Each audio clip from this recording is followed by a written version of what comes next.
been into horror for as long as I can remember. Creepypastas, late-night weird stories that stick with you after you finish listening. That's always been my kind of thing. After years of listening to other people tell stories, I finally hit that point where I thought, why not me? So here we are. I wanted to make a channel that feels a little more slower. I'm going to be sharing original stories here, and honestly, not gonna lie, still a little nervous. But anyway, thanks for being here. Let's get into the first story.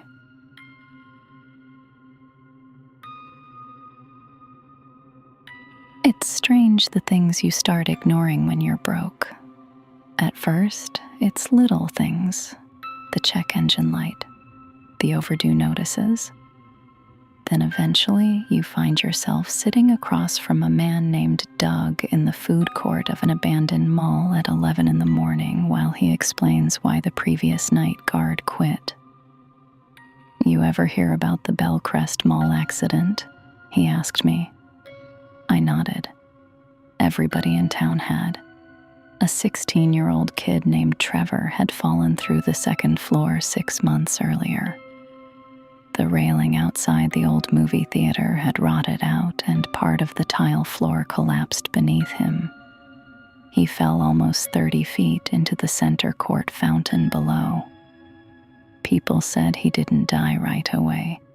People said he was still talking even when the ambulance techs struggled to find a solid place to help him from the ground. That was the part everyone remembered, not what he said, just that he kept talking. Doug noticed me staring at the boarded-over fountain below us. They sued the property owners, he said. Whole place was supposed to get demolished after that, but permits got delayed. So why keep security here? I asked. He finally looked up from his phone and towards me. Teenagers. That answer didn't surprise me. Bellcrest Mall sat at the edge of town beside the highway like a dead animal nobody wanted to move. Kids broke in constantly, drinking, graffiti, urban ghost hunting crap for TikTok. The town hated the place, but nobody wanted to tear it down badly enough to actually pay for it. Doug slid a paper across the dusty table toward me. Night shifts only, 6 p.m. to 6 a.m. You walk the property once every hour and call police if you see anybody inside. That's it. Yep, that's it, kid, he said, stuffing his face back into his phone. I looked around the dead food court. Every restaurant sign still hung overhead, broken. You couldn't make out what was what. It all looked the same. It was frozen in another forgotten decade. Faded tiles, and somewhere near the ceiling, water dripped. How much? I tried not to look too interested. Uber had been barely covering rent for months. My car's transmission was dying, so I took the job. The first week was boring, painfully boring. Bellcrest looked creepy at first, but after a few nights, the place started feeling familiar. Predictable. Most of the mall still had emergency power running through old overhead lights. Some stores were locked while others sat open. At night, I remember they looked like mouths, stores completely empty, except for graffiti mannequins. Honestly, some of them were kind of funny. The arcade still had dead machines inside, gathering dust and darkness. The smell never changed. Rotted mildew, and something like burnt electrical. Every hour I walked the same route. Food court, east hallway, old theater entrance. Back again. I listened to music. Sometimes nothing. The silence inside Bellcrest felt different after midnight. Heavy. Like the building itself was listening. Still, nothing happened. Mostly I found beer cans, cigarette butts, empty spray cans. Once I chased out 3 teenagers filming a prank video inside the old Victoria's Secret. Another night, I found birthday candles arranged in a circle near the escalators. that one bothered me a little. Not because I thought it was supernatural, because melted wax meant somebody had stayed there for a while, long enough to relax, long enough to feel comfortable. Around my third week, I started noticing the food. At first, I thought it belonged to teenagers sneaking in. Half-eaten bags of hot chips, empty water bottles. But then I noticed something strange. The trash kept appearing in employee-only areas, places hidden behind maintenance doors, places normal kids wouldn't know about. One night, I found a still warm Mr. McKing's cheeseburger sitting on a plastic crate in the maintenance corridor behind one of the outlets. I stopped walking immediately. The burger had fresh condensation inside the wrapper. Someone had been there recently. "Hello," I called. My voice echoed down the corridor. No answer. I pulled my flashlight free and checked every room nearby. Storage closets, electrical rooms, loading docks, nothing. But for the rest of the night, I couldn't shake the feeling somebody was walking just out of sight behind me. I called Doug the next morning. "You probably got homeless people squatting," he said.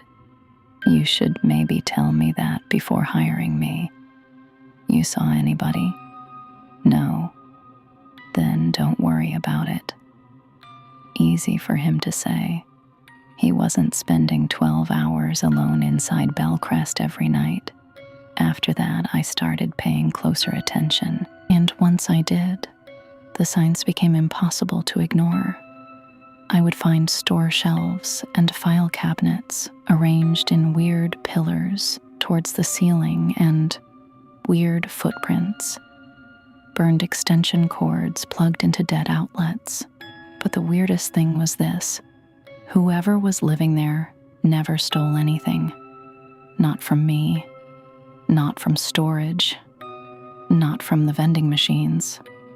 It felt less like someone surviving in the mall and more like someone already belonged there. Then I found the messages.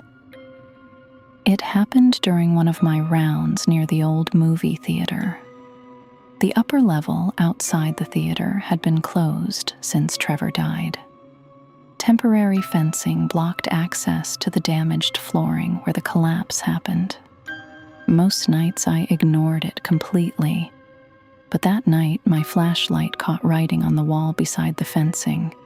In black marker it wrote, "He didn't fall." I stared at the words, then noticed another sentence trailing beneath it. "It pushed him." Cold needles ran down my neck. Teenagers playing an edgy prank, I told myself immediately. The handwriting bothered me. The letters looked shaky, uneven, like the hand who wrote them wasn't gripping the marker tightly enough. I took photos and sent them to Doug. He responded 4 hours later. "Kids again, LOL, that's it." I almost quit after that, not because of the message itself, because of the silence around it.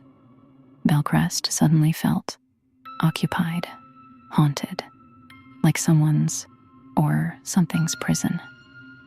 I felt like I was sharing the building with somebody who knew it better than I did. A few nights later, I heard music, a soft piano drifting through the mall around. The sound echoed faintly through the dark corridors ahead. I knew it wasn't recorded. The speakers were just hanging shreds of wire now, thanks to years of looting. This was live music, someone pressing the wrong keys and repeating the melody over and over, slowly, one note at a time. I followed it to the center of the mall. The piano sat near the fountain beneath a big, dirty skylight. Bellcrest used to host holiday performances here before the mall died. The piano bench sat empty now, untouched, but the music continued. One key, then another. Slow little notes echoing through darkness. I raised my flashlight. The The sound stopped instantly. The silence afterward felt enormous. Then, somewhere above me, footsteps. I looked up sharply toward the second floor. Nothing there, but I suddenly remembered what Trevor's mother said on the news after his death. I remembered her crying and telling the camera somebody was calling him up there, to the second floor. At the time, everyone assumed grief from her late husband, and the added loss of her son in the same year had gotten to her. Now I wasn't so sure. The worst thing about Bellcrest was the mannequins. During daylight, they looked stupid. At night, they became something else entirely. They stopped being funny. In the dark, they stood naked, covered in spray paint and staring eyeless into empty corridors. I started avoiding looking directly at them. One night during my rounds, I passed the same mannequin 3 separate times in different locations. I know how that sounds. I told myself I was tired, confused. I stared at it for a long moment, then slowly approached. The mannequin stood next to an unclosed door. Written across the door in black marker, it read, "It still has us." Something moved quickly on the side of the door. I jumped backward immediately. "Hello?" No answer, followed by a soft scraping sound from inside. Despite every instinct telling me not to, I stepped closer. It was an old janitor closet, cramped with broken cleaning supplies and pieces of broken panel board. I finally looked up. There was a worn-out hole in the ceiling. Then farther down the corridor, I heard footsteps running somewhere nearby. Fast. I took off after them before I could think better of it. I screamed out, "Hey!" The footsteps echoed faster than I could run. I caught brief movements while turning corners.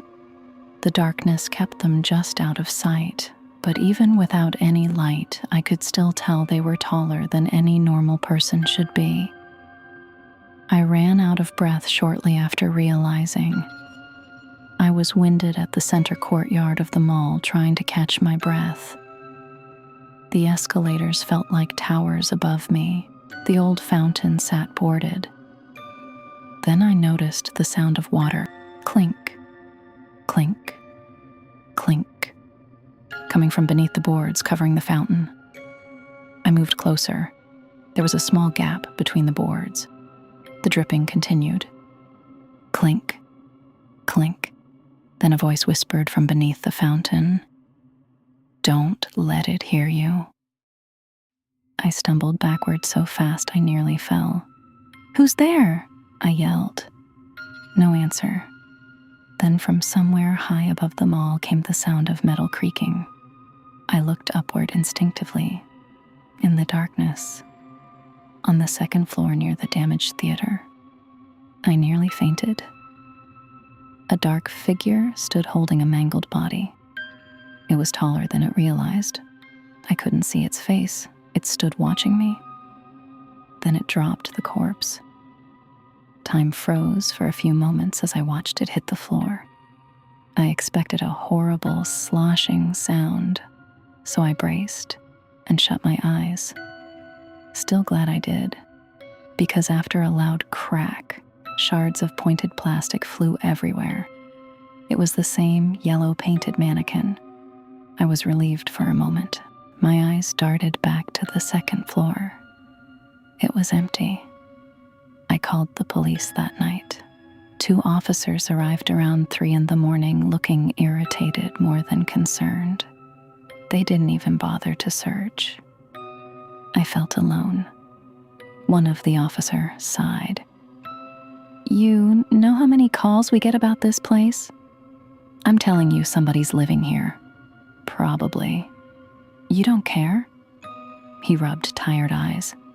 "Lady, after Trevor died, every teenager in town started treating Bellcrest like some kind of haunted attraction. What if it wasn't teenagers?" I asked. He gave me a look, then nodded toward the second floor. You know what Trevor's friends said. I stayed quiet. They said he stopped halfway across the broken section and started talking to somebody. Cold settled slowly in my stomach. What did they say he was saying? The cop hesitated, then quietly said he kept asking if the voice belonged to his father. Neither of us spoke after that. After the police left, I sat in the security office watching camera feeds until sunrise. Most cameras no longer worked. Damn looters. The few that did showed grainy, empty hallways. At around 5:13 a.m., movement appeared on the theater floor. I leaned forward immediately. The camera quality was awful. Static lines rolled across the screen, but somebody was standing there.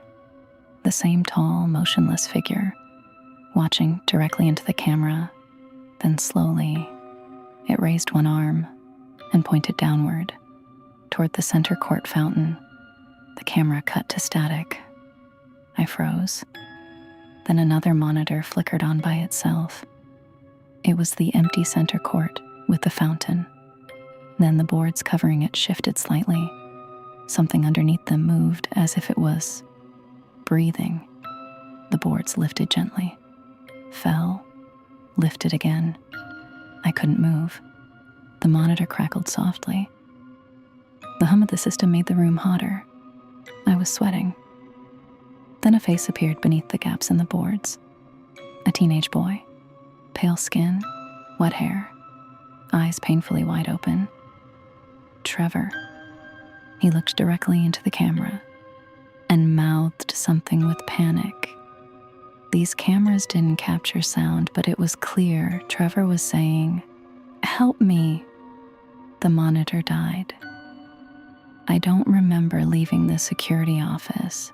I only remember standing suddenly in center court with my flashlight shaking, and the fountain sat boarded shut. Still, every part of me wanted to run. Instead, I crouched beside the boards and listened. Very softly from underneath, I could hear the same faint melody from the piano a couple nights ago, and chains moving slowly in darkness. Then Trevor's voice whispered clearly beneath me, "It's made a place for you." The boards slammed upward violently. I screamed and stumbled backward. Dark water exploded across the tile floor, and for just a second I saw dozens of dark hands reaching upward from the darkness below. Then the boards crashed back down. Silence flooded them all instantly. Even the buzzing lights stopped. I quit the next morning. Doug didn't even argue. But before I left, I asked him one question. "How long have people been living in that mall?" He stared at me strangely, then said something I still think about. "Living?" He frowned slightly. "No one's lived there since the fire." I opened my mouth to ask what he meant, but he was already walking away. Bellcrest Mall had an electrical fire a month ago. At least, that's what the paper said. Doug blames it on the past security guard he fired before me. He said, "The whole structure was in flames overnight. Nobody was reported inside, but the fire crew did find all the mannequins stuffed in the fountain like some kind of sick joke." The town quietly reopened Trevor's investigation because of it. A small maintenance tunnel was then found, and inside it they found sleeping bags and birthday candles. Evidence that people had absolutely been living down there, but no bodies, no names, no explanation for where they went. Just one thing, written over and over across the tunnel walls in black marker. It asked us to stay